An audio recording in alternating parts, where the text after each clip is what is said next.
ജലം അമൂല്യമാണെന്ന് പറയുമ്പോഴും പലയിടത്തും ഇപ്പോൾ ശുദ്ധജലം നഷ്ടപ്പെടുന്ന സാഹചര്യങ്ങൾ നമ്മൾ കണ്ടിട്ടുണ്ട്. അത്തരത്തിലുള്ളൊരു വാർത്തയിലേക്കാണ്. ശുദ്ധജല വിതരണ പദ്ധതിയുടെ പൈപ്പ് ചോർന്നതിനെ തുടർന്ന് കുടിവെള്ളം പാഴാവുകയാണ്. പൊതുമരാമത്ത് ഓഫീസ് ചുറ്റുമതിലിനോട് ചേർന്ന് പനമരം CHCക്ക് മുൻപിലാണ് ഒരാഴ്ചയിലേറെയായി കുടിവെള്ളം പാഴാകുന്നത്.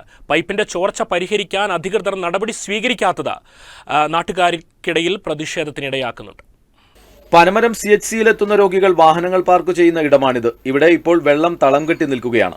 വെള്ളം പമ്പ് ചെയ്യുന്ന സമയങ്ങളിലാണ് കുടിവെള്ളം പാഴാകുന്നത്. ലിറ്റർ കണക്കിന് വെള്ളം പാഴാകുമ്പോഴും അധികൃതർ നടപടി സ്വീകരിക്കാത്തത് നാട്ടുകാരിൽ പ്രതിഷേധങ്ങൾക്കിടയാക്കുകയാണ്. പഞ്ചായത്തിന് മുമ്പിലുള്ള വഴിയാണ്. ഇതില് ഒരാഴ്ചയായി വെള്ളം ഇങ്ങനെ പമ്പ് ചെയ്ത് പോവാണ് വേസ്റ്റായിട്ട്. ആരും ഇതിലേക്ക് തിരിഞ്ഞു നോക്കുന്നില്ല. വാഹനങ്ങൾ വന്ന് പാർക്ക് ചെയ്യുന്ന സ്ഥലമാണ്. സ്കൂൾ കുട്ടികളുണ്ട്, എല്ലാവർക്കും ഉണ്ട്. ഇത്രയും ഇത് നടന്നിട്ടും ഇതുവരെ ഇതിനൊരു നടപടി ഉണ്ടായിട്ടില്ല. ഹോസ്പിറ്റലിന്റെ നേരെ മുമ്പിലെ സ്ഥലമാണ്. PW എഞ്ചിനീയറിന്റെ ഓഫീസാണ്. എന്നിട്ട് വരെ ഒരു നടപടി ഉണ്ടായിട്ടില്ല.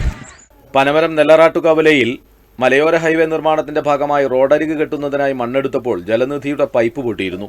3 ആഴ്ചയിലേറെയായി 100ഓളം കുടുംബങ്ങളും ടൗണിലെ ഭക്ഷണശാലകളും കുടിവെള്ളം ലഭിക്കാതെ ദുരിതത്തിലാണ്. പൊതുമരാമത്തും ജലനിധി അധികൃതരും പരസ്പരം പഴിചാരുന്നതല്ലാതെ നടപടി സ്വീകരിക്കുന്നില്ലെന്ന പരാതിയാണ് ഉയരുന്നത്.